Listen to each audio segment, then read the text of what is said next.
Nagbabala ang mga otoridad tungkol sa pagpo-post ng mga selfie sa internet. Sa Maynila kasi ginawang tarpaulin sa isang beer house ang selfie ng isang menor de edad na babae nang walang paalam. May report si Michael Fahati. Matapos mag-selfie, kadalasan kasunod ang pag-upload ng mga ito sa mga social networking site. Pero hinay-hinay daw ayon sa mga otoridad.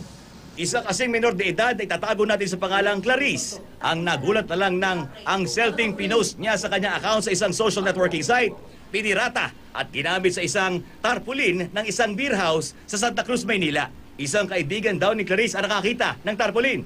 Ipinakita sa amin ni Clarice ito at kumpirmadong siya nga ang isa sa anim na babaeng nasa tarpaulin ng beer house. Kahanay pang larawan ng artistang si Ellen Adarna. Kinonfirm ko talagang totoo. Sinurveillance ko po siya. Tapos saka ako pumunta dito sa City Hall para ireklamo sila. Kasi kahihiyan ng anak ko yun. Hindi naman po nagtatrabaho yung anak ko doon eh. Agad dumulog ang ina ni Clarice sa mga pulis.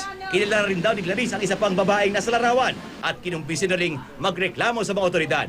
Ang manager ng beer house aminadong walang paalam ang ginawa nilang paggamit ng mga larawan ng mga babae para makapag-engganyo ng mga parokyano. Nahaharap sa paglabag sa Republic Act 7610 o Anti-Child Abuse Law ang suspect. Paalala ng pulisya, mag-ingat sa pag-post ng selfie sa mga networking sites. Unang-una, dapat yung kanyang sitting is naka-private at saka dapat piliin niya yung wag basta-basta accept ng friend na hindi naman niya kikilala. Naging aral naman para kay Clarice ang pagpo-post ng sexy pictures sa social networking sites. Huwag niyo masyadong ipapublic yung mga picture niyo kasi madaming lolo ko ngayon na nangunguha ng picture sa Facebook tapos ginagamit sa mga masasamang paraan.